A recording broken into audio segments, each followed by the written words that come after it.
Her laugh cracked the air the moment the candle flames bowed under her breath, but the sound that reached me was hollow, a cheap echo inside a chest I no longer recognized as mine. 35 wax stubs flickered between us on the chocolate ganache, and every one of them felt like a tiny funeral pyre for the man I used to be. Sarah's eyes shone, too bright, too rehearsed, and when she leaned across the table to kiss my cheek, the scent of her perfume collided with something sharper underneath, a trace of cedar and sweat that didn't belong to me. My tongue went thick. The fork in my hand trembled hard enough to rattle the plate. She noticed, of course she did. She always noticed when I was off script. "Baby," she whispered, playful. "Why are you so quiet tonight?" The question floated there, wrapped in pink ribbon, but beneath it I heard the real plea. "Don't ruin my birthday." I opened my mouth to lie the way I had for weeks. Work stress, headache, anything. But the words jammed behind my teeth because the truth had already started bleeding. It began 3 Tuesdays ago. Nothing cinematic, no thunderclap. Just a notification that lit the lock screen of her phone while she showered. The steam fogged the mirror. I stood outside the bathroom door holding the device like it was a live grenade. The preview read, "Can't stop thinking about last night. Same time tomorrow? M." No profile pic, just initials. My pulse hammered so loud I was sure she'd hear it over the water. I told myself it was a coworker, a girlfriend, a wrong number. I repeated it until the sentence curdled. When she stepped out, towel knotted at her chest, droplets racing down her collarbone the way they had on our honeymoon, she smiled and asked why I looked pale.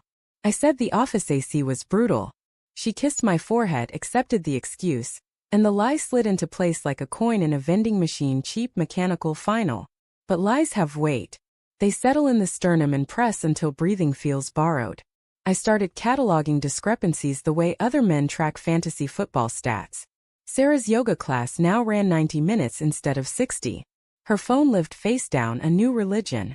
She showered the second she walked in, scrubbing away the day before she'd even said hello.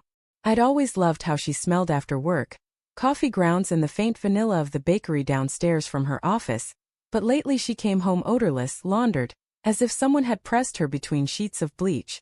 I hated myself for noticing. I hated her for making me notice. The real fracture came on a Thursday that tasted like metal. I'd driven to the pharmacy for her migraine pills, and on the way back I took the long route past the Riverfront Hotel where we'd celebrated our 5th anniversary. The valet remembered me, still called me Mr. Sarah. And when I rolled past the porte-cochere I saw her silver Civic tucked between 2 black SUVs. Same dent in the fender from when she'd misjudged the garage pillar last Christmas. My foot slipped off the accelerator. The car behind me laid on the horn. I pulled into the loading zone, heart-punching ribs, and stared at the entrance until my eyes burned. She emerged 23 minutes later. Hair in a low knot, blouse untucked, cheeks flushed the way they got after sex or sprinting. A man followed 2 steps behind, tall, salt and pepper at the temples, hand hovering at the small of her back without quite touching. They didn't kiss goodbye. They didn't need to. The air between them crackled with shorthand I wasn't fluent in. I drove home on autopilot, parked crooked, and sat in the dark until the dashboard clock blinked 2:17 a.m. When she slipped in at 2:39, I pretended to sleep. She stood over me a long time. Long enough for me to memorize the rhythm of her breathing. The way guilt sounds when it tries to be quiet. The mattress dipped. Her lips brushed my shoulder. "Love you," she murmured, a reflex now. I didn't answer. Couldn't. My tongue had turned to stone. The weeks after were a slow hemorrhage. I became a detective in my own marriage, ashamed of every keystroke. I mirrored her laptop when she stepped out for oat milk. I installed a GPS app on the family plan and watched a red dot dance across the city grid on nights she claimed book club. I read the messages, God, the messages, until the words branded themselves behind my eyelids. He called her Red because of the streak she dyed last summer on a whim. She called him Professor, even though he sold commercial real estate. They traded memes about marriage like teenagers swapping notes. She told him she felt invisible at home. He told her she was oxygen. I wanted to scream that I'd spent 10 years learning every cadence of her laughter, that I still bought the peach gum she chewed when anxious, that I'd held her hair back through morning sickness and chemo scares for her mom and the miscarriage we never named out loud. But the screen didn't care about context. It only showed the part she'd chosen to give away. Tonight, her birthday, I'd planned to confront her after the cake. I'd rehearsed it in the shower, in the car, in the produce aisle, squeezing avocados until the cashier asked if I needed help. I would be calm. I would be fair. I would ask for the truth and accept whatever shape it took. But the candles kept burning lower, and the restaurant jazz kept crooning about endless love, and every note felt like a taunt. When she asked again, softer, "Seriously, talk to me," the dam splintered. "I saw you," I said. The words scraped out raw. "At the riverfront. With him." Her fork froze halfway to her mouth. Chocolate trembled on the tines. For one heartbeat the room narrowed to the pulse in her throat. Then the fork clattered, and the sound ricocheted like a gunshot. "You followed me?" "Not denial strategy." "I didn't follow you," I said. "I recognized your car. Same dent. Same everything." She glanced around. The couple beside us pretended fascination with their creme brulee. Sarah's hands flattened on the tablecloth, knuckles white. "It's not what you think." "It's exactly what I think," I whispered. "I've read the text, Sarah. I know about the hotel keycards in your gym bag. I know you told him you haven't felt wanted since the baby we lost. I know you said I look through you like your glass." My voice cracked on the last word, and I hated the crack, hated the wetness on my cheeks in public. "When did I stop seeing you?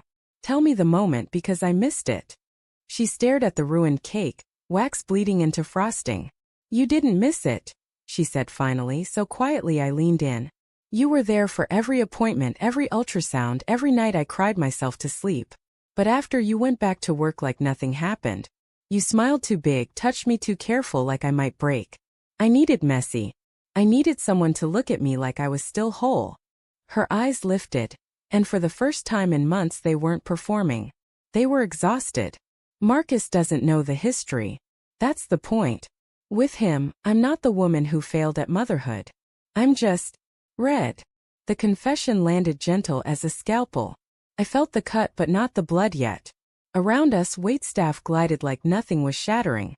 I wanted to ask if she loved him. I wanted to ask if she still loved me. Instead I heard myself say, "Happy birthday," because the absurdity was the only truth left. She laughed once, short, wet, involuntary, then covered her mouth. "I'm sorry," spilled out, over and over until the words lost shape. I believed the sorrow. I just didn't know what to do with it. Sorry didn't unwrite the messages. Sorry didn't unstain the sheets I'd washed twice a week like a penance. We paid the bill in silence. In the car she reached for my hand. I let her hold it, but my fingers stayed limp. Streetlights strobed across the windshield, painting us in alternating shades of confession and denial. When we pulled into the driveway she whispered, "What happens now?" I killed the engine and stared at the house we'd painted sage green the summer she was pregnant. Our dream palette, she'd called it. The porch light flickered, a bulb we kept meaning to replace. "Now," I said, tasting rust, "we stop pretending the cracks aren't canyons." I got out, walked around, opened her door the way I had on our first date. She stepped onto the pavement, heels clicking like punctuation. Inside, the hallway smelled of vanilla and the lie we'd lived in. I hung her coat, the one with the tiny pill on the cuff, from nervous fingers. She watched me, waiting for verdict or mercy, maybe both. I faced her under the chandelier we'd argued over for 3 weeks. Too flashy, too dim, perfect. "I'm not leaving tonight," I said. "But I'm not staying for the version of us that died in that hotel room either. Tomorrow we talk, really talk? Or we start dividing the books." My voice shook, but the words held. Her shoulders folded inward, a paper crane losing air. She nodded, tears tracking mascara into tiny rivers. I climbed the stairs alone. In the bedroom I opened the window to let October bite the room clean. Downstairs I heard her crying. Not the theatrical sobs of movies, but the ugly, hiccuping kind that scrapes the throat. I didn't go to her. Not yet. Some wounds need witness before they need comfort. Lying on my side of the bed, still my side for now, I stared at the ceiling crack we'd nicknamed the Mississippi. Sarah once traced it with her fingertip and said it looked like a lifeline. Tonight it looked like the path her secrets had taken straight through my heart. I thought of the birthday candles, how quickly they drowned in sugar and wax. Love isn't the flame, I realized.